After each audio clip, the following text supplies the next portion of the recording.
સુરતમાં બર્થડે પાર્ટીના નામ પર એક એવી દારૂની મહેફિલ ચાલી રહી હતી જે જોઈને કોઈ વિદેશી ક્લબમાં પાર્ટી ચાલતી હોય એવું લાગે। ડુમ્મસના ફાર્મ હાઉસમાં મોડી રાત્રે દારૂની મહેફિલ જમાવી અને યુવક યુવતીઓ મજા માણી રહ્યા હતા। થોડા જ કલાકોમાં પોલીસના દરોડા પડે છે અને પછી એક આજે મોઢા બાંધેલા લોકો જે છે એમને પોલીસ પકડી જાય છે। અને આ પાછી સાદી દારૂ પાર્ટી કે પછી એવું કંઈ નહોતું, હાઈ પ્રોફાઇલ દારૂ પાર્ટી હતી અને આ પાર્ટીના રૂલ્સ એન્ડ રેગ્યુલેશન પણ કંઈક અલગ જ હતા। એટલે પાર્ટીમાં દારૂ પીવા માટે નોર્મલ ડાન્સ કે એવું નહોતું થતું, ત્યાં અલગ અલગ પ્રકારની ગેમો રમાતી હતી જેમાં પાસા ફેંકો અને નક્કી કરો કે કોણ કેટલો દારૂ પીશે। નમસ્કાર, આપની સાથે હું છું પાયલ।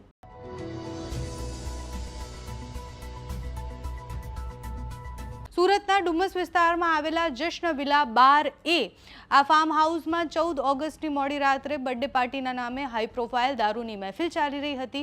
બાતમીના આધારે ડુમ્મસ પોલીસે રાત્રે લગભગ 2:30 વાગ્યાની આસપાસ દરોડા પાડ્યા। દરોડા દરમિયાન પોલીસે 8 મહિલા અને 14 પુરુષ સહિત 22 જેટલા યુવક યુવતીઓને પકડી પાડ્યા। પોલીસના જણાવ્યા પ્રમાણે આ લોકો અલથાણ, વેસુ, પાલ જેવા પોશ વિસ્તારમાંથી આવતા હતા। બર્થડે સેલિબ્રેશન માટે ભેગા થયા હતા, પરંતુ આ પાર્ટીમાં માત્ર દારૂની બોટલો નહીં પરંતુ દારૂ પીવા માટે જે અલગ અલગ ગેમ્સ રમવામાં આવે એ પણ પોલીસના હાથે લાગી છે। પોલીસને સ્થળ પરથી બ્લેકઆઉટ નામનું એક ગેમનું બોર્ડ મળ્યું, એના સિવાય ટેક અ શોટ નામની એક ગેમનું બોર્ડ મળ્યું। આવી અલગ અલગ ગેમ્સ હતી જેમાં ટાસ્ક આપવામાં આવતા હતા, પાસા ફેંકો અને પછી એ જે નંબર્સ આવે, જે રીતના એ ગેમ ચાલતી હતી એમાં દારૂ કેટલો કોને પીવાનો એ ગેમ આધારિત હતું। પોલીસના દરોડા દરમિયાન ફાર્મ હાઉસની બહાર દારૂની ખાલી અને ભરેલી બોટલો પણ મળી આવી છે। સાથે જ પોલીસે આ લોકોની જ્યારે ધરપકડ કરી ત્યારે ચોંકાવનારી વાત એ છે કે ત્યાંથી ડુમ્મસ પોલીસ સ્ટેશનનો અંતર જે હતો એ 300 મીટરનો અને એના સિવાય વ્યસન મુક્તિ કેન્દ્ર માત્ર 50 મીટરના અંતરે હતી। ત્યાં પછી પાર્ટી જે થઈ રહી હતી ત્યાં કોલેજના સ્ટુડન્ટ્સ હતા, કેટલાક ખાનગી કંપનીઓના નોકરી કરતા લોકો પણ હતા, એટલે પોલીસે આ બધાને પકડી પાડ્યા છે। સાથે જ ત્યાંથી દારૂ અને બિયરની બોટલો પણ મળી છે, 9 લક્ઝરી કાર મળી છે, 24 મોબાઈલ ફોન મળ્યા છે અને એ બધી જ વસ્તુઓની કિંમત લગાવવામાં આવે તો એ કંઈક 1 કરોડની આસપાસની વસ્તુઓ છે, એટલે 1,04,67,000નો મુદ્દામાલ પોલીસે જપ્ત કરી દીધો છે। 22 લોકોના મેડિકલ ટેસ્ટ અત્યારે થઈ રહ્યા છે, પોલીસ આગળની કાર્યવાહી કરી રહી છે। તો ત્યાંથી જે દ્રશ્ય સામે આવ્યા છે, પોલીસને કેવી રીતના બાતમી મળી અને કેવી રીતના ત્યાં દરોડા પાડ્યા તે સાંભળો।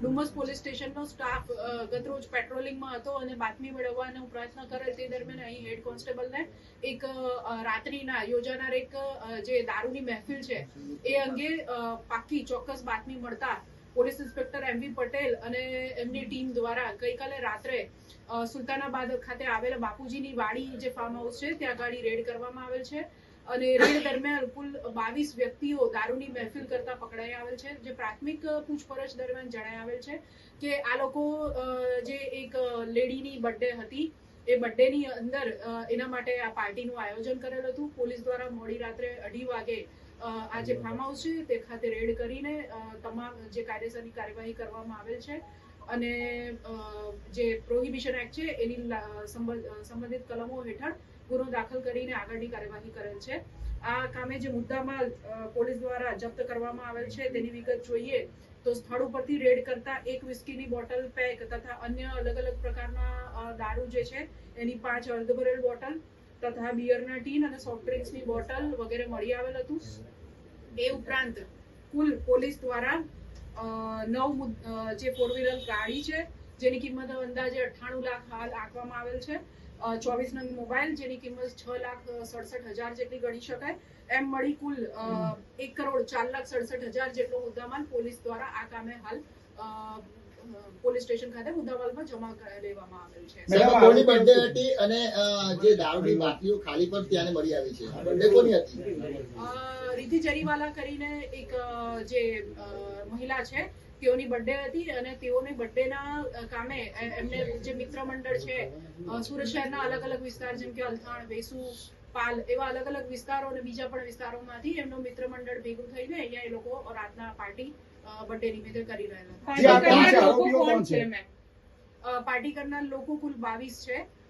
જે મેં આગળ જણાવ્યું કે રીતિ છે એની બર્થડે પાર્ટીમાં એણે પોતાના મિત્ર મંડળને બોલાવેલ હતું.